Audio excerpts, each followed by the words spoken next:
My name is Jackson Mueller. I am with the Milken Institute Center for Financial Markets based in Washington, D.C.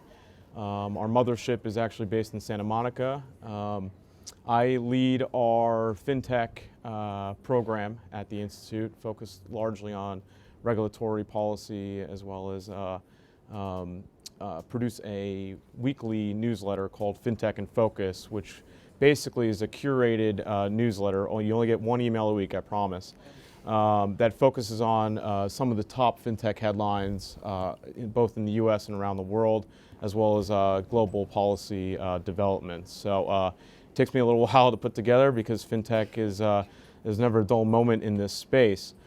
I wanted to step back for a bit before I introduce my colleagues here on stage today and focus on what's already happened within the Milken Institute conference. And I think yesterday's discussion by our chairman, Mike Milken, was of interest to me anyway, when he focused on the financial technology portion of his equation. And if I could just read real quick, where he mentions, and in many ways, the key to meeting these needs in the balance of the 21st century is we need new financial technologies to get to millions of people. And I think that's quite true today, and what we're seeing both in the US and abroad, bringing more people into the financial system through a number of financial technologies.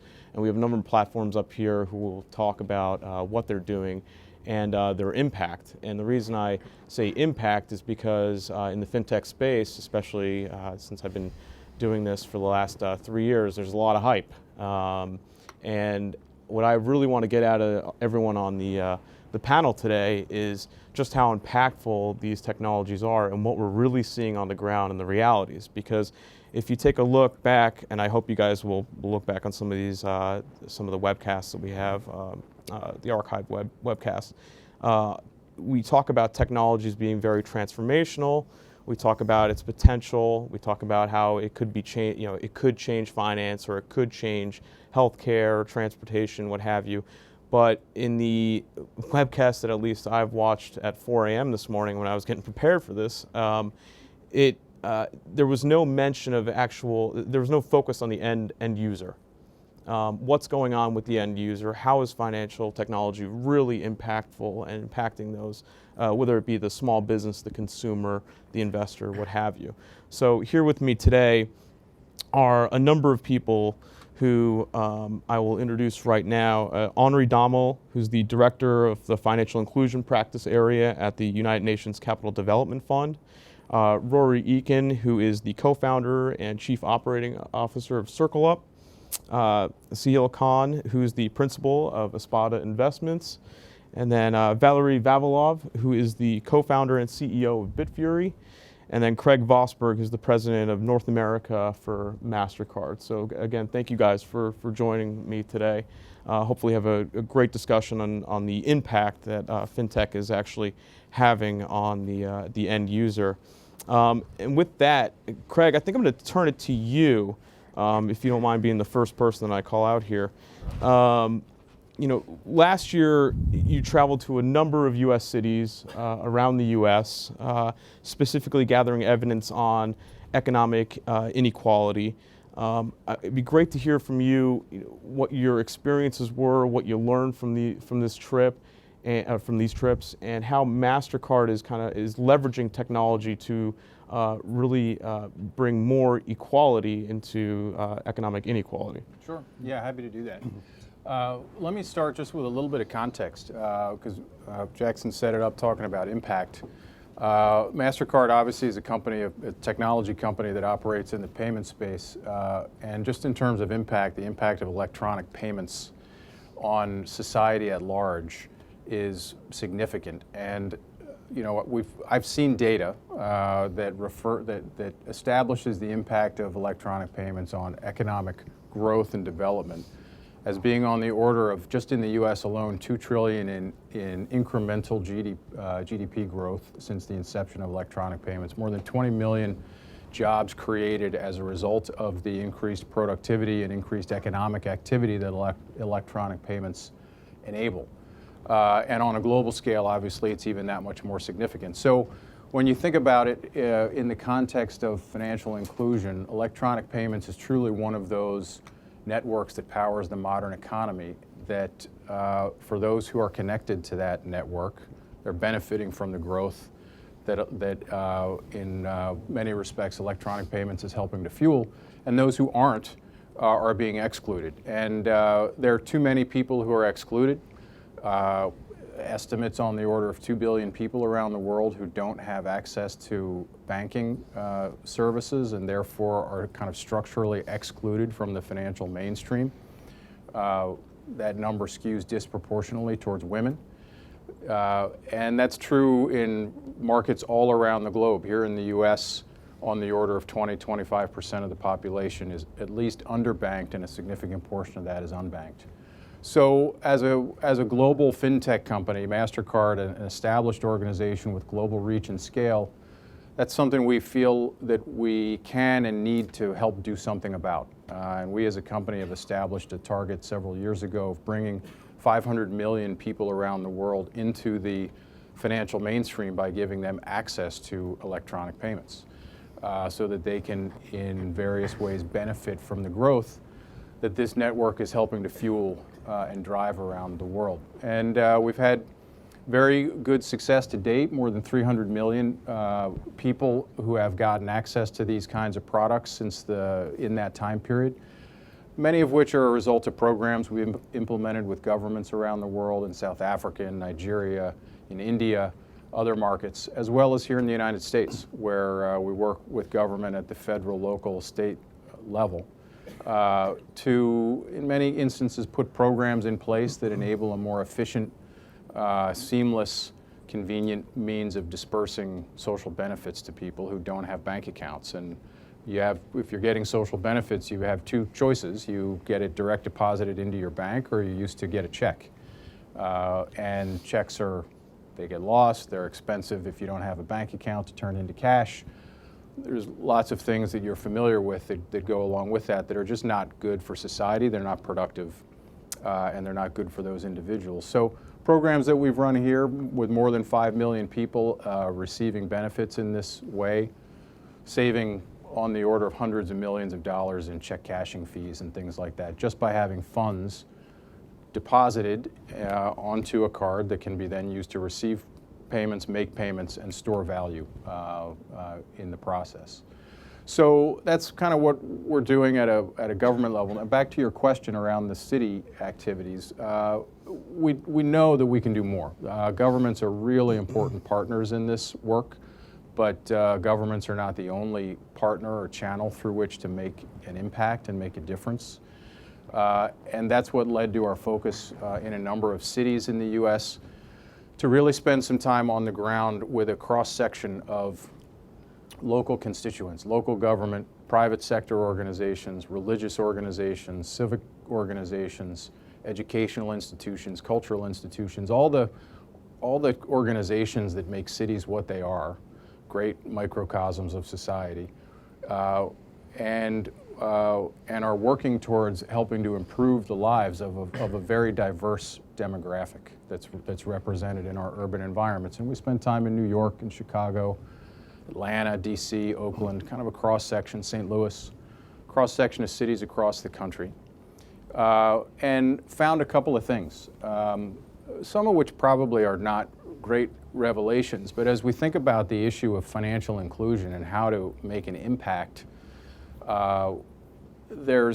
it's easy to put financial inclusion under a single umbrella, but there's really a lot of very diverse issues and needs that exist underneath that, if you peel back the onion a bit, ranging from the needs of new Americans and immigrants who are establishing themselves in this country, the needs of entrepreneurs who are trying to establish business and get access to credit, the needs of persistently low-income neighborhoods, the needs of what is described as the struggling middle-income society, the needs of an emerging group of people who are working in the gig economy and not pursuing traditional forms of employment, but creating a patchwork of jobs that are the basis on how they subsist. And what we found is there's a lot of things that we as an organization whose roots are really in technology, data, and building payments products that kind of run on that backbone, there's a lot that we can do in partnership with organizations to serve the needs of those groups. So, new Americans and immigrants, combining the functionality of an ID card with payments functionality. And this is what we've done in a lot of markets in the countries that I mentioned.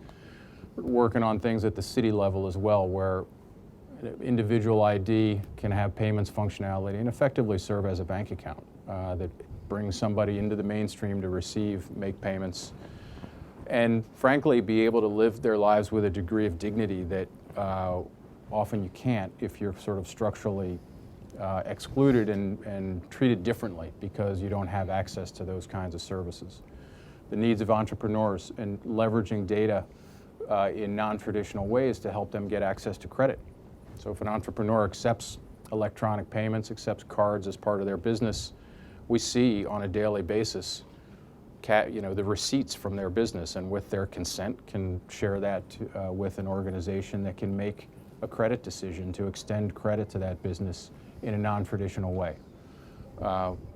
Looking at low-income neighborhoods and working with governments, for example, to evaluate and actually quantify the impact of investment in a particular neighborhood in a city. We've looked at things like the impact of reinvesting in a blighted park, rejuvenating it and bringing it back to life. What's the impact on economic activity in and around that area? The impact of investing as a city or neighborhood in bringing an anchor business into a neighborhood. What does that do in terms of economic activity around that environment? The gig economy guys I mentioned, this one's an interesting one that we haven't cracked yet, but we're working on. So people working in the gig economy are struggling, and it's becoming a really significant portion of people who are, they might drive for Uber, they might have a place that they rent out on Airbnb, they also drive for Lyft. They're just stitching together work. Their incomes are very uneven, and a lot of our financial infrastructure is geared towards people with traditional employment that have very stable monthly cash flows. So I had to help people manage through a very unevenly distributed income stream when bills come due on a certain day of the month, the mortgage is due on a certain day of the month, and we're working on products that can help bifurcate and put money aside to save and compartmentalize for specific purposes. So I could go on, but I'm going to stop because there's 4 other folks on stage, and they've got a lot of interesting stuff to say too. Rory, let's turn from the more financial inclusion aspect and the consumer side of things to the small business side. You're involved in the private marketplace with the CircleUp platform. Tell me how you've been able to kind of illuminate that market when it's mostly opaque and help both the small businesses and investors and drive capital access to a number of these businesses. Yeah, that's the benefit of FinTech for us is how you're using technology to open up a market. So take a step back. CircleUp is a technology-driven firm. We provide access to capital for entrepreneurs. First product being in the form of growth equity. It started back in 2012 with a realization that private capital markets were largely bifurcated in the US. If you were a tech firm, there was an ecosystem of support. The venture capital community had created the pathways for those types of businesses to get financed from the very early stages, pre-revenue. You could come with an idea and there was a way to market that business plan and get financing. But if you fell outside of that, and fell outside of the coasts largely, if you weren't in Silicon Valley, Boston, or New York, and had an idea, it was really difficult to get that initial seed capital, to get the growth to build that business.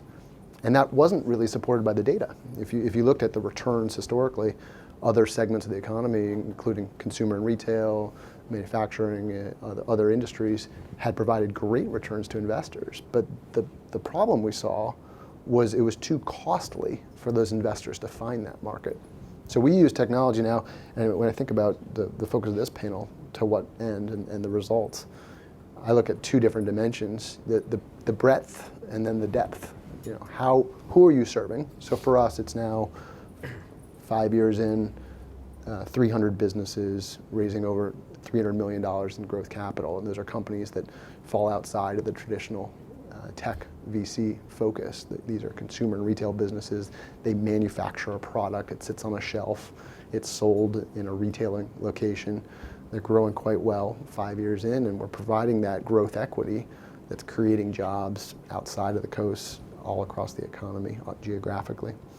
And then on the depth side, are you providing that through our technology and Jackson, to your question, looking at alternative data sources, being able to find and underwrite companies by new measures of reaching those companies, looking at things like social media, things like retailer, things like credit card transaction data to find and discover companies, and then be able to extend either equity and then piloting a program with credit now that provides 500 to 1,000 basis points lower cost of capital to these small businesses that gets plowed directly into hiring more workers, producing more product, and scaling. How many, sorry to break in, but how many data points are you now looking at across the? So we're continuously tracking over 1 million private companies in the US, and it's billions of data points. It's how the customers are interacting with those products, where those products are being sold, how they're growing in distribution. The technology just is in service of driving down the friction between capital and entrepreneur. You're able to eliminate costs and provide hopefully better returns to the investor side and lower cost of capital to the entrepreneurs. And the risk in this, I mean, obviously, classified as an opaque marketplace, so the risk is obviously much higher. But through this technology, you've been able, have you seen a lot of failures on your end, or what's the?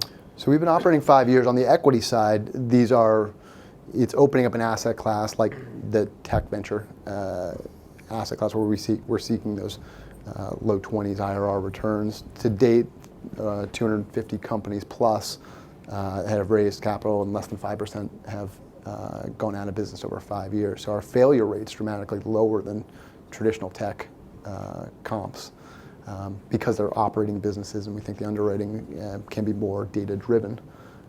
But it's still early. And are you more early stage? I mean, when do you kind of help bridge the connection? Is it early stage investment? So yeah, it would be on the equivalent like a Series A. So the companies with about $1 million in revenue. That's where you see those inflection points where they're able to provide a footprint for the data analysis that we think is important, and we're able to find them and track them as a company. But then also de-risk from the investor side, and they're able to increase their growth trajectory as a small business that for the benefit of the returns on either the credit or the equity side. Valery, just to turn to you specifically to talk, we're talking about risk here. You have been obviously very active over the past few months. It seems like you are quoted in my newsletter on a weekly basis. So, what are you guys doing? What is Bitfury Group doing in terms of providing greater transparency into the marketplace through, especially through government services, but through the blockchain platform that you operate? Yeah, so we are the full service blockchain technology company, and we do both hardware to secure the blockchain and the software solutions for government companies and organizations to connect to the blockchain and to use blockchain technologies. And before I will tell what we're doing, for example, with the government of Republic of Georgia or with government of Ukraine, it's very important to understand why blockchain and why blockchain is so important, and how blockchain will change our lives.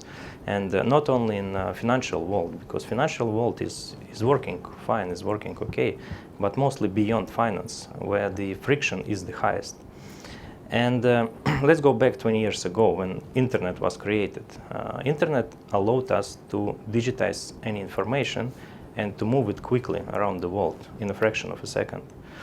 And now we can move any messages, emails, photos, videos like this around the world. But our assets, anything of value, is still on paper. Your house is a paper, your car is a paper, even we as individuals are a piece of paper or piece of plastic, like a passport. Yeah. Why it happened? Because internet was not designed for secure transactions. And the blockchain, I would call this technology is the next internet, but secured internet, because blockchain was designed by default for secure transactions. It's distributed and it's protected by massive amount of computational power what already deployed globally.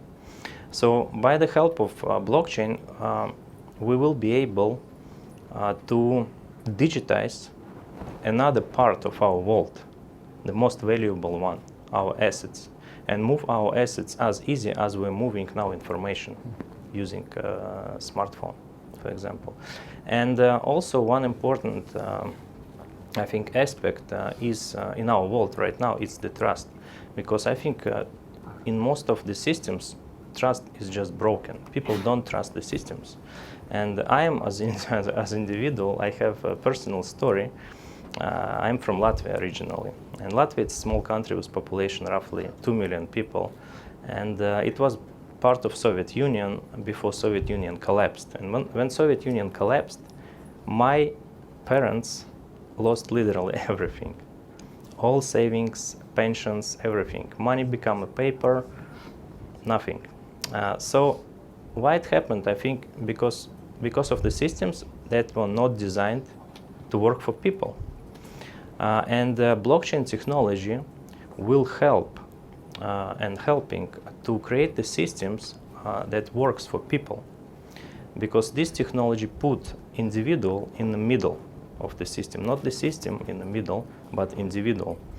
And you as individual, with the help of blockchain technology, can control your assets and your data. So that's what we're doing now with Republic of Georgia and in Ukraine. We are taking existing systems, existing registry systems, and putting it on blockchain. So that not the government control the citizens, but citizens controlling the government.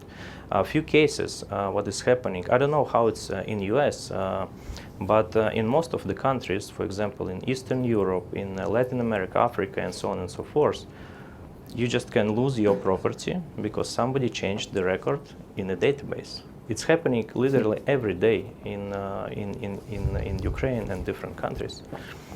So blockchain will not be, so when you implement blockchain, it will protect your data. So nobody but you can alter your data or do something with your data.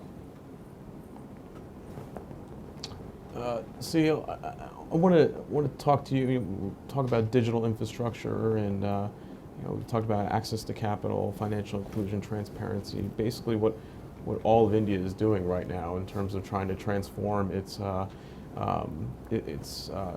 the country into a much more digitally focused and centric country. It'd be interesting to hear from you, your takeaways on that. What's really working, particularly in digital identity space, the Aadhaar system, and what you're really seeing. What's driving impact. I'll get to the macro numbers in a bit, Sure. but I just, how many of you have been to a vegetable market in India? Oh, that's a big number.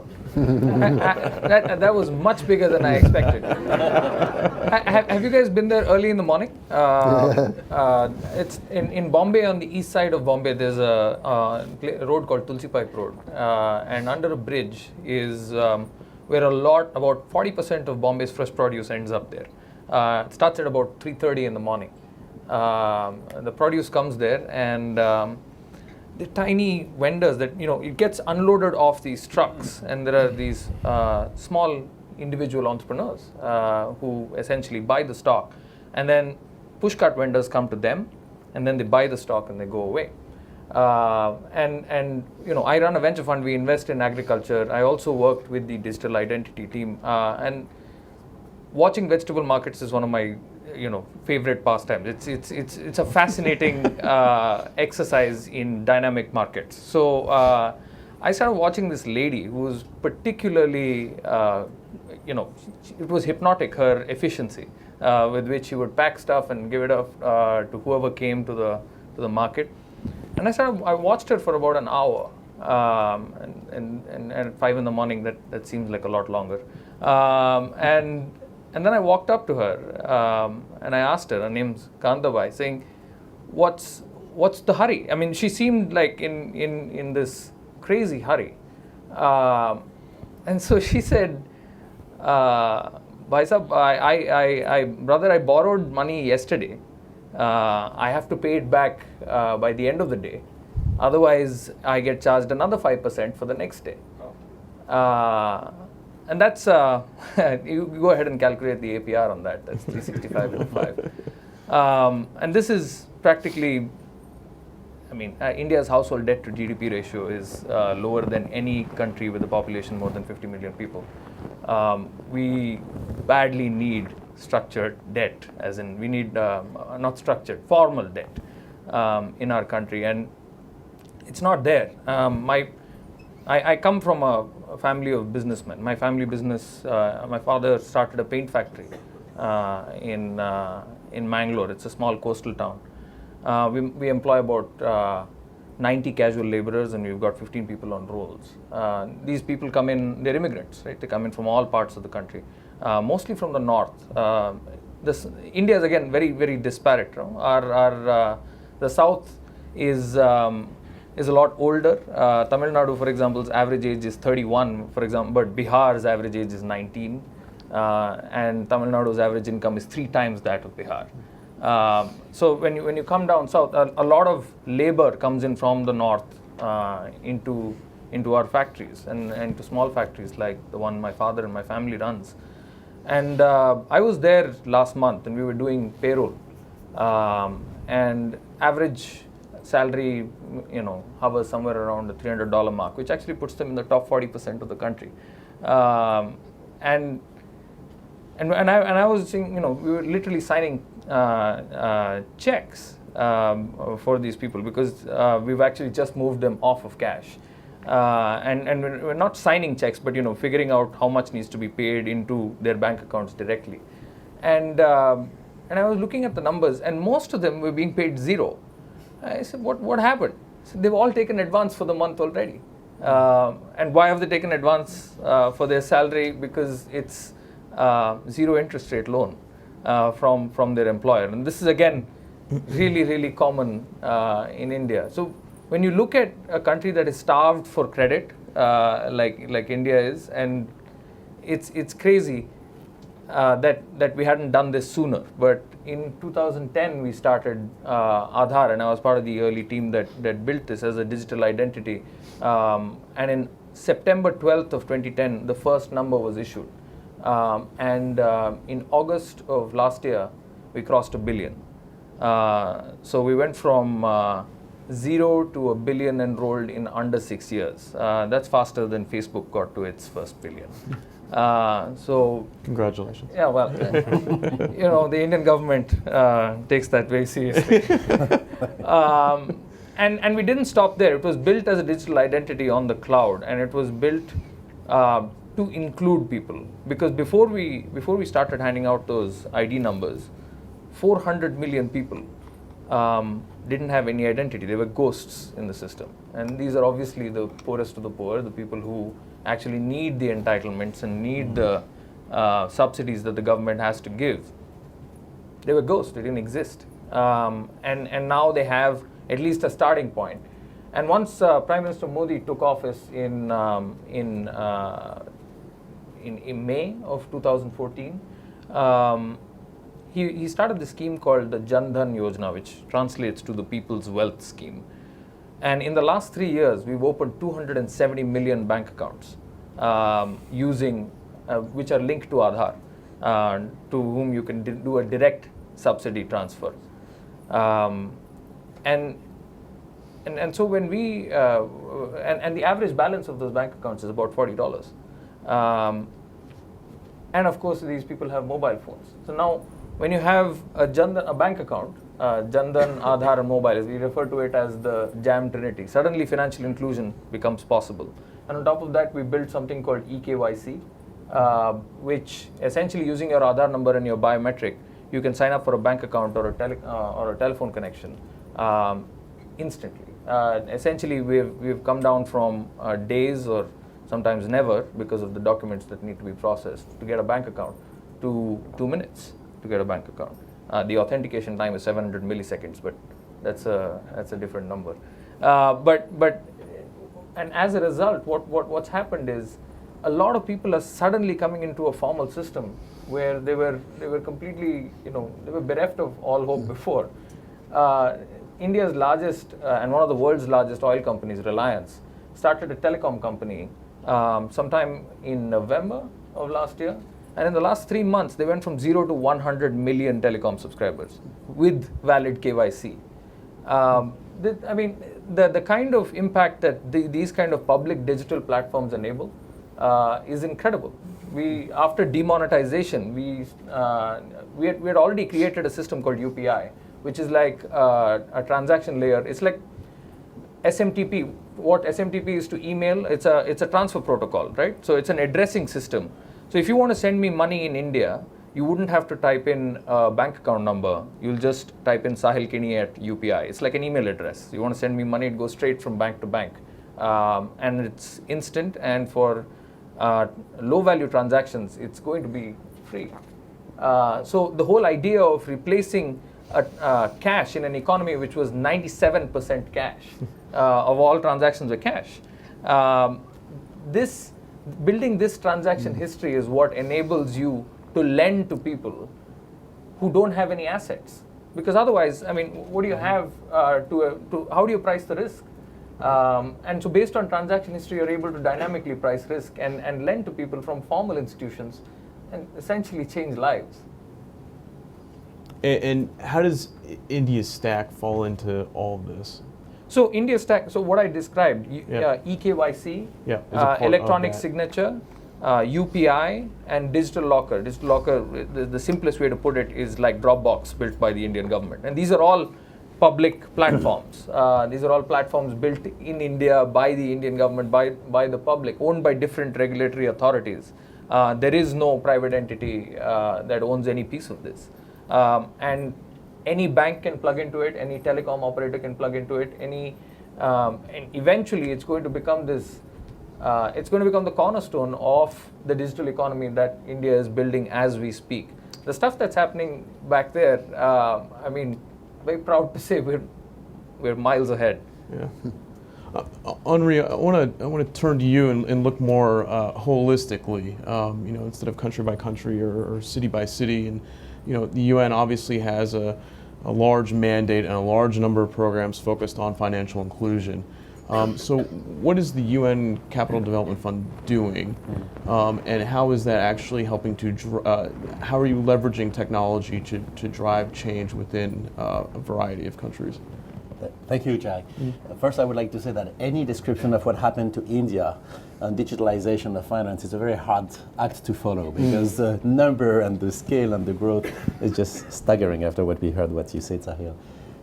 So a couple of words about what we are doing at UNCDF. So United Nations Capital Development Fund is a capital investment development fund for the 48 least developed countries. So we are UN agencies which is very heavily focused on financial inclusion and targeting the least developed countries. And what we do there is a range of things. We help governments to develop and design their financial inclusion strategies based on more robust data. We have developed kind of strong data-driven diagnostic to get a better picture to inform public policy.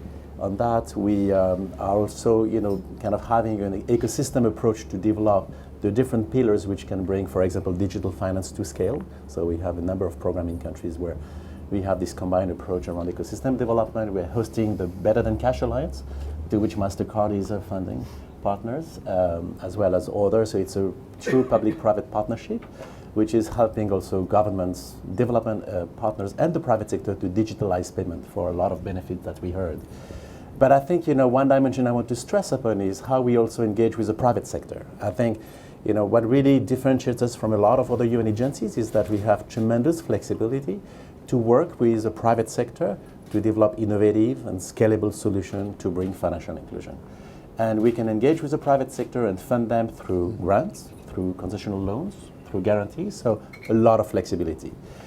Right now, we have a partnership with about 125 financial service providers in about 31 countries where we work on financial inclusion. And these include commercial banks, microfinance institutions, obviously, but also MNOs, money transfer operators, insurance companies, so quite a wide range.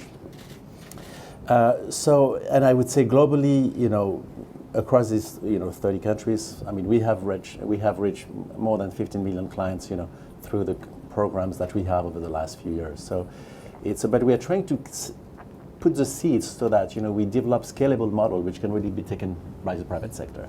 So one thing I wanted to mention briefly, because it's of interest also to some of the discussion on financial inclusion by the Milken Institute, is we have developed a strategy on remittances.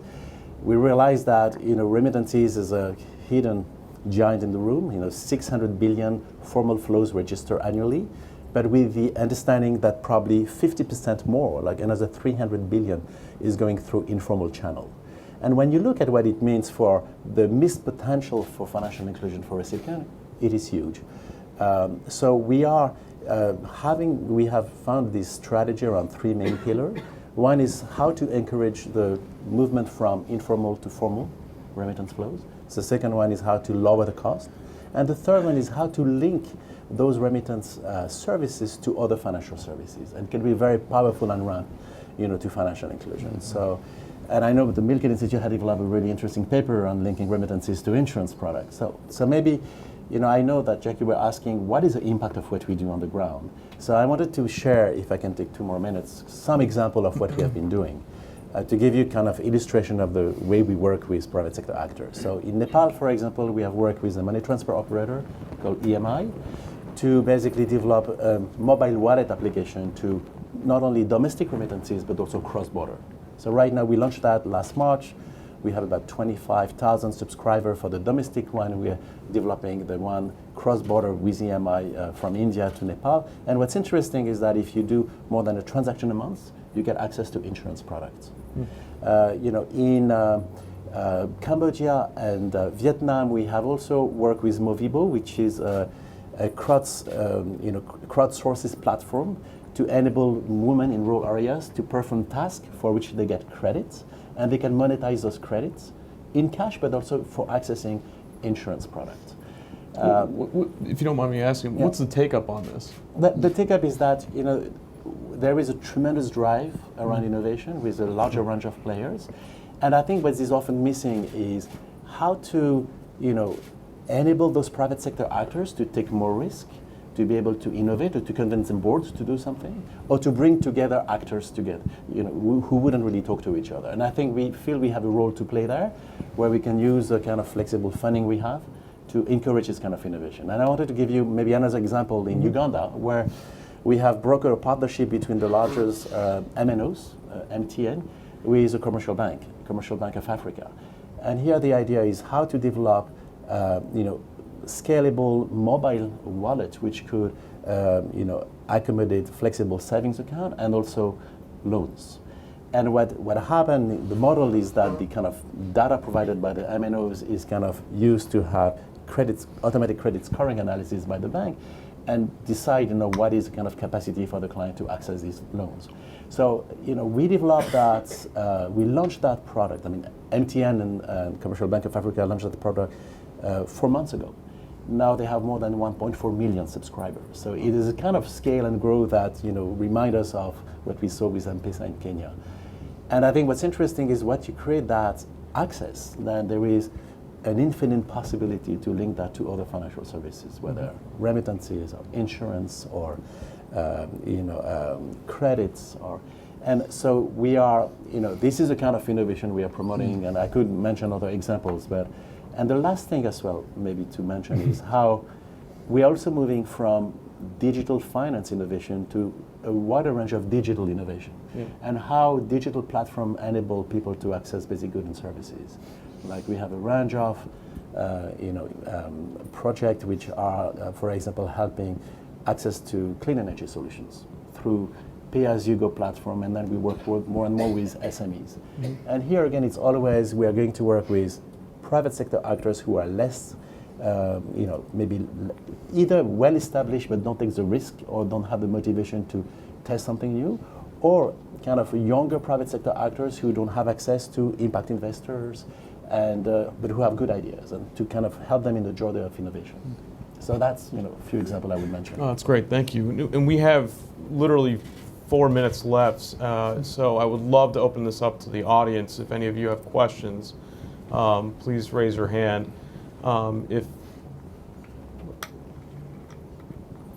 Right down here.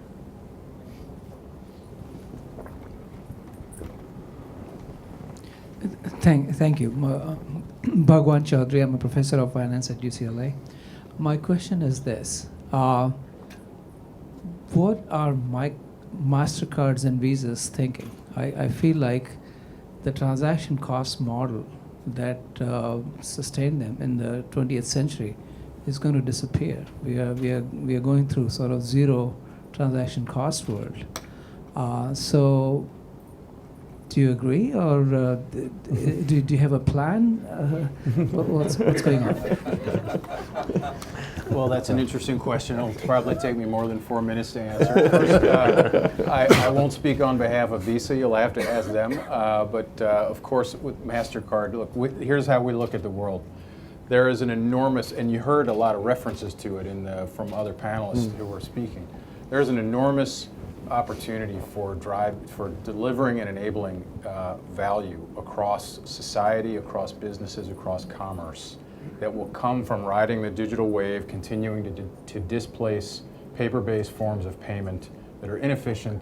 They are not free by any stretch of the imagination. They're expensive for governments to manage. They enable corruption. Is how industries that are sort of not particularly favorable, illicit industries, are funded with cash, et cetera, et cetera. There's an enormous amount of ongoing potential to benefit from digitization. And we're a company who, not just on our own, but working with partners like the folks on this stage, are working to position ourselves to deliver value as part of that process. So I feel pretty good about the kind of the secular momentum and the secular positioning, and working with folks like the people here. There's an enormous amount of value that we can deliver and that we can provide collectively to society and to fuel economic growth in general. So I realize we actually have a couple more minutes. This doesn't end till 12:15, so I was trying to get you guys out early, unfortunately. But let me ask you guys all a question about on the regulatory and policy front. That's something that it's always interested me in how governments have been proactive or very risk averse when it comes to adopting or approaching FinTech or just tech innovation in general. So, Valery, if I can start with you, I mean, you obviously don't go to the Republic of Georgia and just say I'm a blockchain company, and they say, oh, that's great, let's start, working together. I mean, how do you convince? We just showed the benefits of the technology, and government of Georgia, it's a very progressive government today. And as you know, Georgia was very corrupt country several years ago. And they eliminated all the corruptions in the country. So they made a lot of reforms. And they put citizen of the country in the middle. So for them, it's very important to show to the citizens what they take care of the citizens.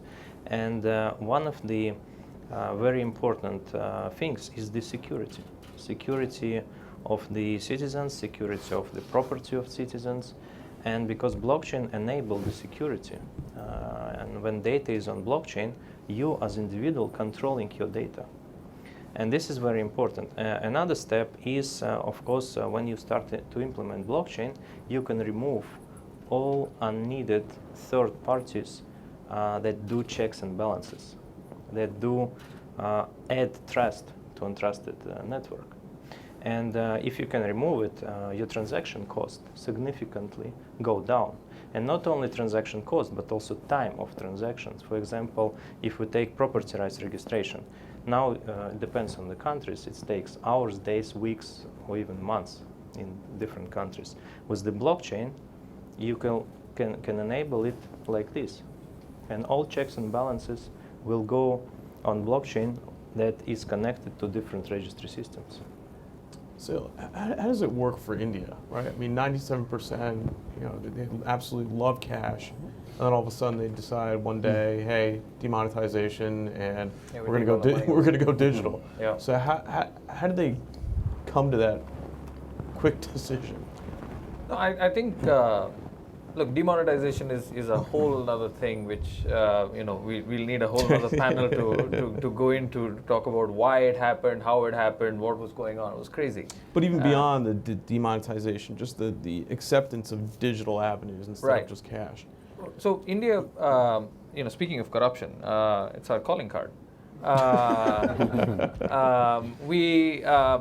Look, we struggled with it for a very long time, and it was a key plank during the 2014 general elections. And Prime Minister Modi was elected on this whole premise of eradicating corruption. Now, I don't know how far we're going to get on that front, but India fights very well when it's backed into a corner. In 1991, when we liberalized, it was we had in the balance of payments crisis, we had about 3 months of money left. And then we bounced back, and India got a lot stronger because of it. And I think this whole idea of, and India is still very much a welfare state. You want to be able to give entitlements very efficiently to people.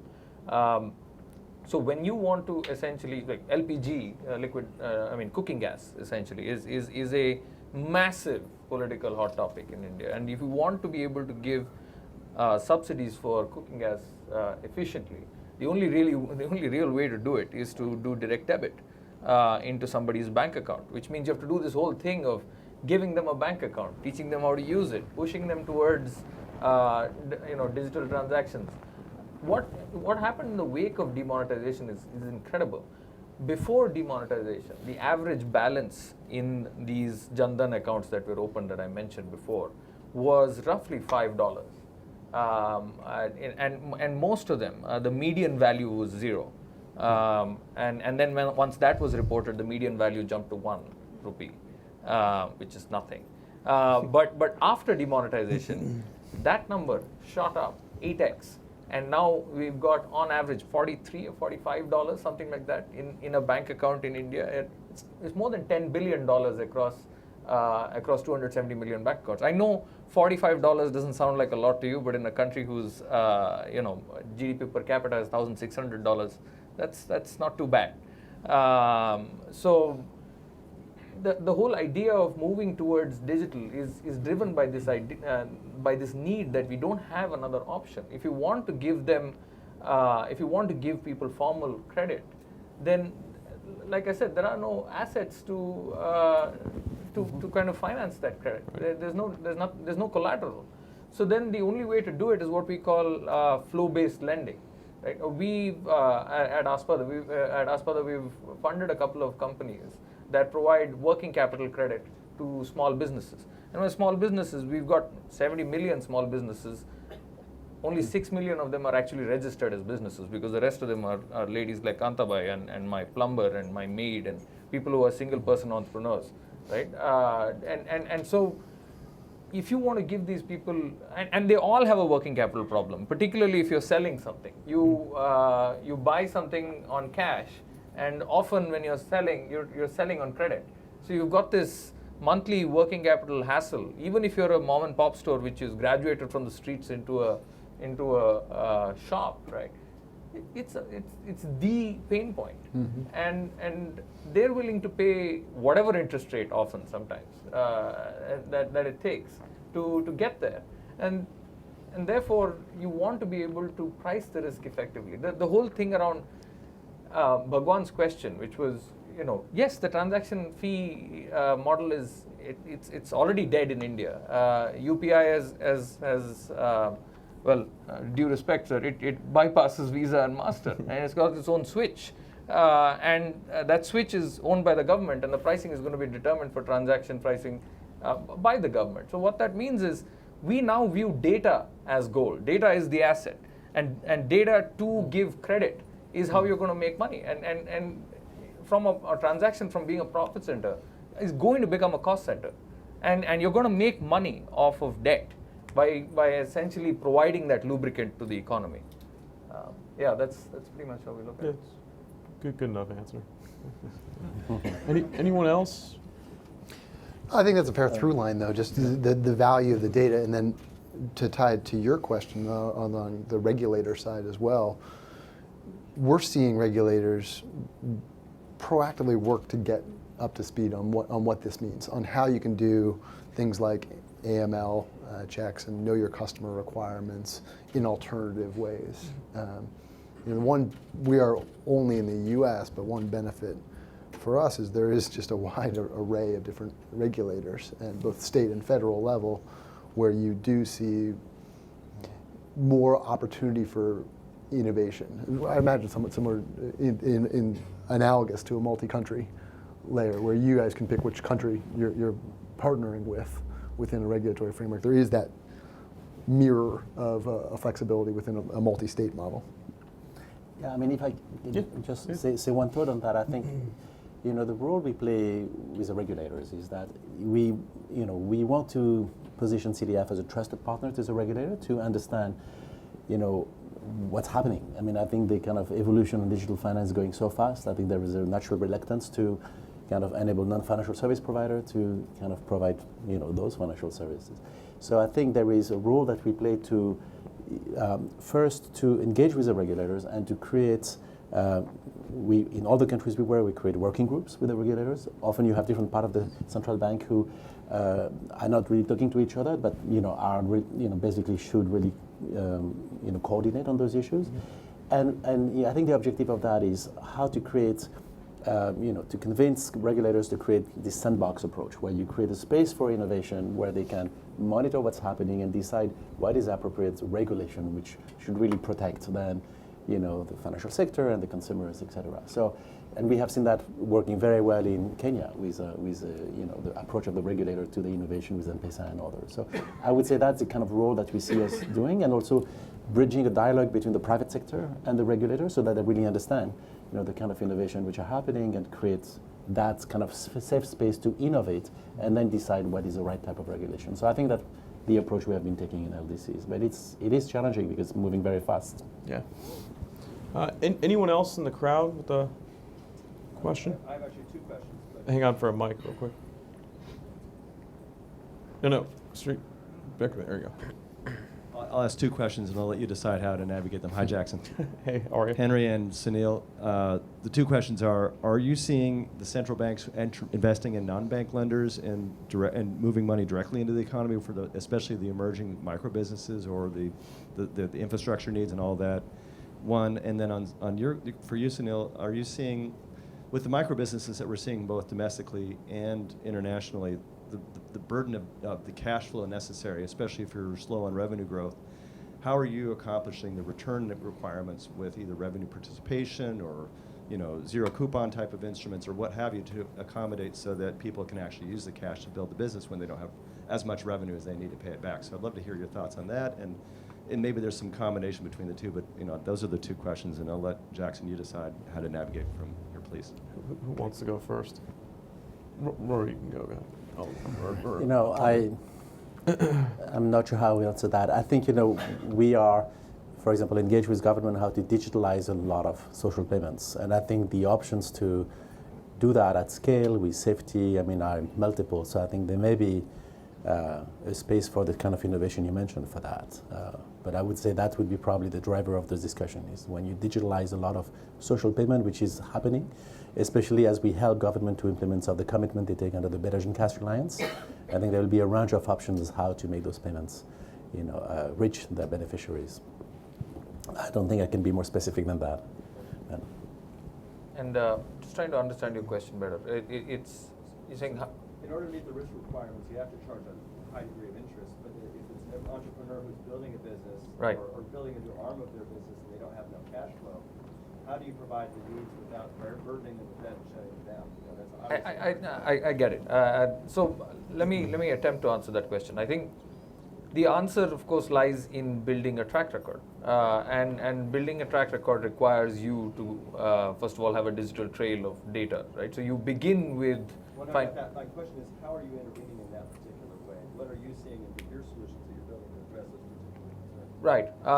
So currently, I think the way we look at it is financing day-to-day survival and essentially making sure that that business, you ease that pain so that the most of the cash flow is not being sucked out as interest, so that you start being able to build cash reserves.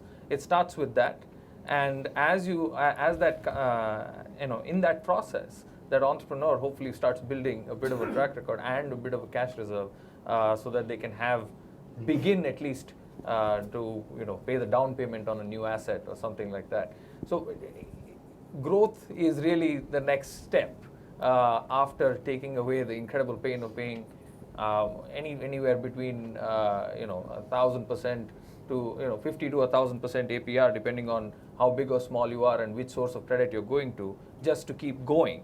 And once you get past that, you go to a place where, okay, fine, can I open another shop or can I do something else? Because I think the severity of the day-to-day pain is something that is often lost on a lot of people. Most of their free money goes just in interest, and the rest goes into food. So there's not much time or luxury to spend to think about growth. So we now actually have a few minutes left. Anyone else with a question? I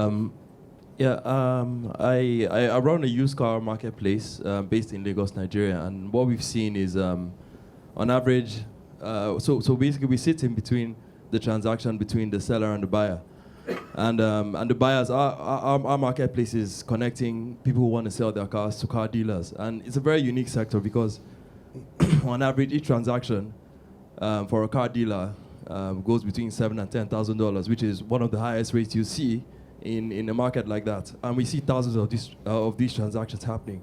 Now, on average, each of those dealers are basically trading around 5 to 10 cars. And when we kind of speak to them or ask them what their problems are in terms of increasing their transaction volumes, it's not the market, it's the access to capital. So I wanted to find out if anyone had any kind of advice around how to kind of structure a business sector and incentivize them, so we can actually bring them closer to the banking sector and help them increase their access to credit. Because we're in a unique position where we're actually seeing these transactions happen. So for us, we're looking for ways to basically bring them together as an umbrella group and then present them to the banking sector, because we have data around their transactions where we can actually increase that volume very quickly if we give them access to credit. So does anyone have any kind of experience around sort of formalizing a sector like that? I'll offer just a comment from our perspective. I mean, our situations are somewhat parallel in that we also, as MasterCard, see a lot of data that's useful in understanding the viability of different businesses. And as we've explored areas where we can add value in the system by using that data to increase access to capital, in a lot of cases we found that the most receptive places to utilize that, it's non-traditional lenders. Right? Banks are sort of engineered to lend and underwrite in a certain way with years of kind of legacy process and data and approaches to looking at evaluating risk.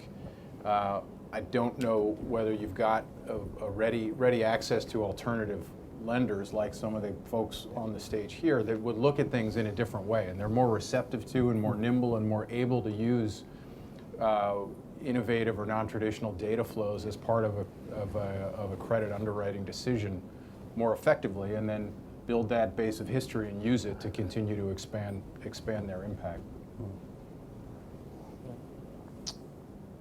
With that, it just turned 12:15. So thank you guys all very much, and please thank everyone on the panel.